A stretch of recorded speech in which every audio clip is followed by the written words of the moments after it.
Chairman, and welcome to another very interesting panel of the 8th Delphi Economic Forum. For the next 19 and a half minutes, I have the honor to be talking with Mr. Jürgen Rigterink. Sorry, my German is not as well as it should be. He's the first Vice President of VBRD, and we'll have the opportunity to discuss issues regarding financing all over the world and Greece in general. I'm Dimitris Pefanis, the General Manager of CNN Greece. So, Jürgen, welcome to Delphi once again.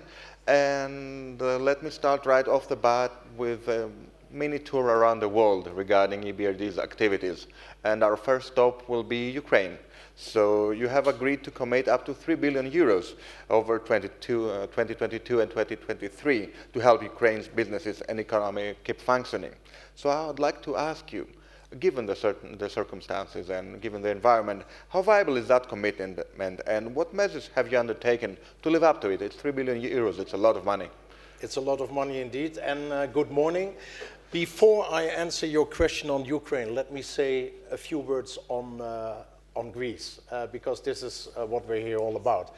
I was here 4 years ago at the Delphi Economic Forum, and I have to say the difference between then and now is enormous. And of course, I've been reading, as a preparation here, I've been reading things like Greece, the EU success story, etc.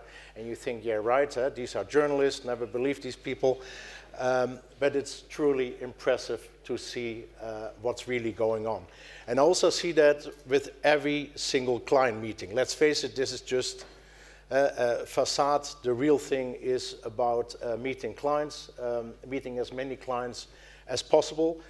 And I can honestly say that with our team here, I've never felt so popular as EBRD. Words like love fest, starting a family together, and this morning actually at breakfast, let's have children together. And this was with a guy from a very successful listed company, by the way. It's really, really rewarding to see that. Anyhow, now to your question. Ukraine, yes, indeed. EBRD is probably the development bank which is most committed to Ukraine. We, right after the start of the war, or maybe I should take a step back. EBRD was always the most important institutional investor in Ukraine. Before the war, we invested about 1 billion euros or so. But as always, it's not only about investing, it is also about our policy engagement and beyond. So of course, then during a war scenario, as a bank, you should say, ooh, the uncertainties do increase, let's stop or let's wait. We actually did the reverse. We felt that, and it's more than a moral obligation, we felt we needed to step up, so we publicly made the commitment that we will invest 3 billion euros last year and this year. And just to show you that these are not just words, last year we already invested 1.7 billion in the country. Having said that, we are a bank. We also have a commercial objective. Last year was our largest loss in our history. We do have a AAA to protect. So the question, I'm sure, somehow would have come, how do you marry these two? Risk-taking as well as maintaining your financial sustainability. Well, we said, okay, it's fine, 3 billion. But we only do this with the support of our shareholders and donors. So we said roughly 50% of everything we do in Ukraine actually should be either come from donors, being guaranteed from funds, etc. And a big kudos to our shareholders. In June, you probably all know that America was one of the first to come up with a very comprehensive package. The US Congress actually approved a $40 billion package. What you might not know is that within that package, there was a 500 million earmarked for EBRD. And of course, that was the start. And then our friends from the UK, Germany, France, Spain, and the Netherlands and Norway, by the way, also used us either as a conduit or to guarantee certain activities there. Sorry for the long answer, but... So you do put your money where your mouth is, and you're committed to invest in those 3 billion euros? Absolutely, and hopefully we will continue with that. I have to say, usually investing means investing. When I talk here about investing, and I see some of our clients here, it really means investing. It means building something. In Ukraine, it is actually something different. In Ukraine, it could very well be emergency financing for, we did this for a state-owned company called Naftogaz, making sure that the gas storages are full, because also the winter in Ukraine was approaching.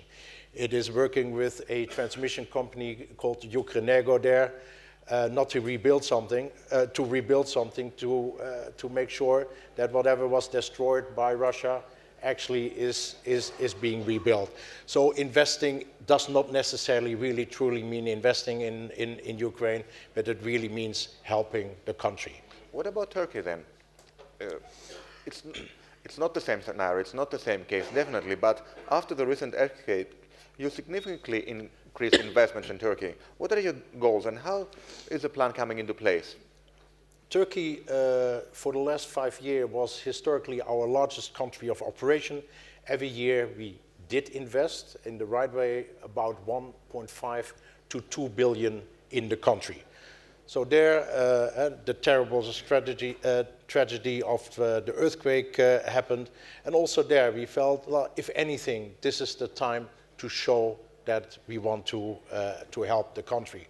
I was there twice myself after the earthquake. The first time actually just to make sure that our people on the ground are okay. We have many, it's our largest office outside London. Many people actually have families in the affected regions, and the mood was visibly really down. So it was mostly that. But of course, it is helping the region. How do you do this?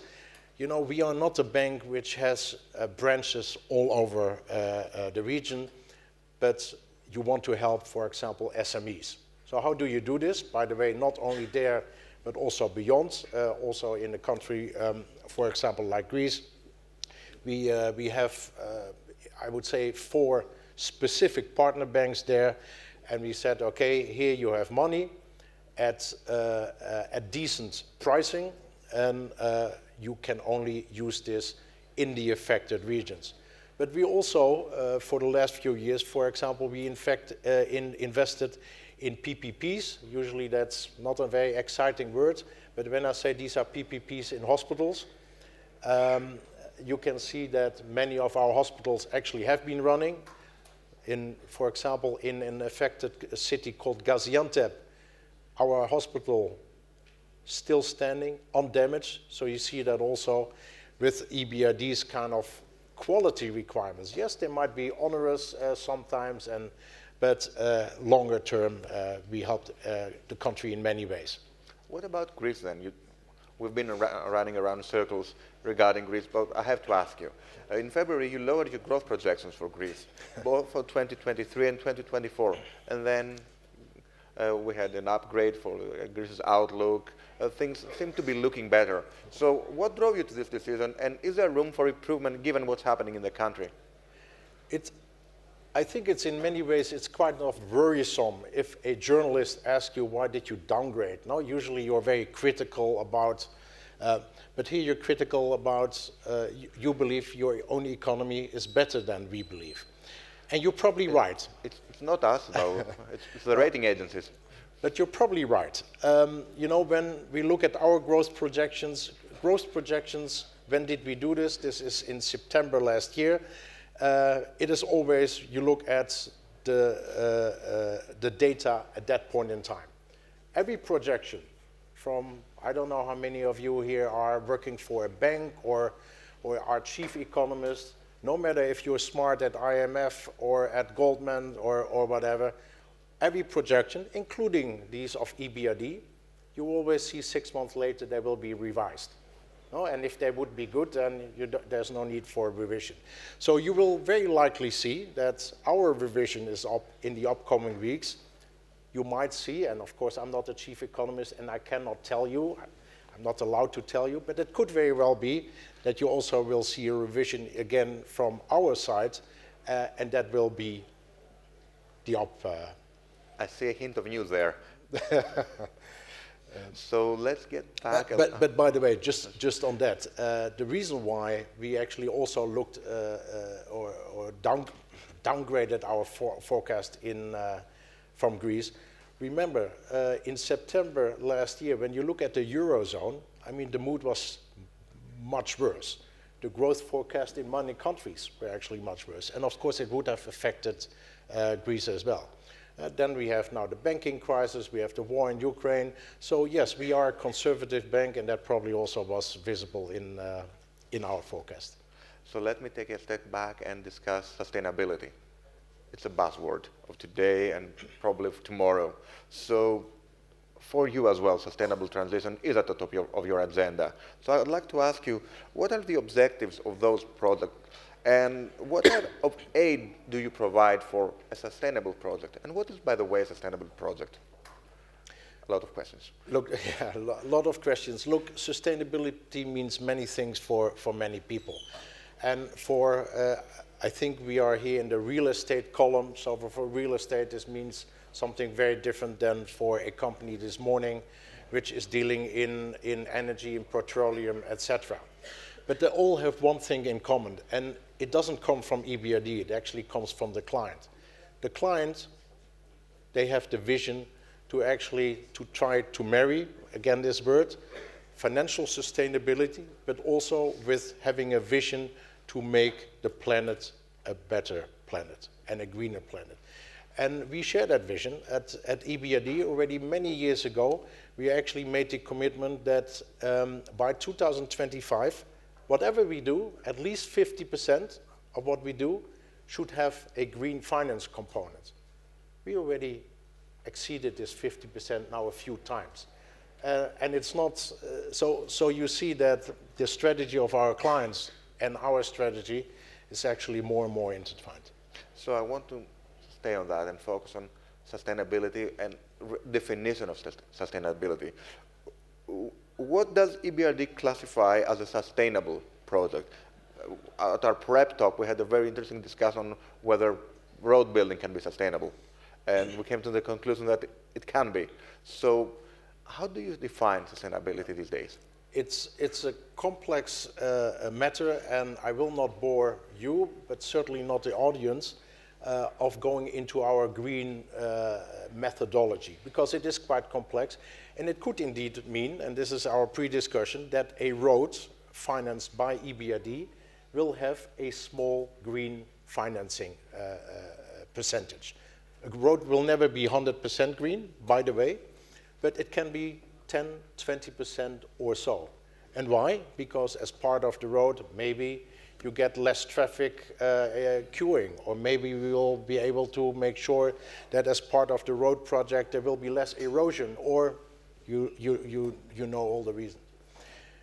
So the overriding thing at EBRD, why a project is sustainable or green, there are many criteria, but I would say where we are leading, and every project this year actually needs to be Paris aligned. And I think there are more things, but I think this is probably what I would say if you ask me to put it into 2 words, I would say project needs to be Paris aligned. And this is, by the way, we also like to work with countries who have that same philosophy. As long as they have a committed vision, an NDC, towards a certain date, we're working with them on making that. And do you also provide aid into making those projects Paris-aligned or more Paris-aligned in a way that you can then, at the end of the day, provide financing? I'm looking at the clock. We only have 4 minutes, so how do I make this short? But for the people who know EBRD very well, EBRD is not only about financing.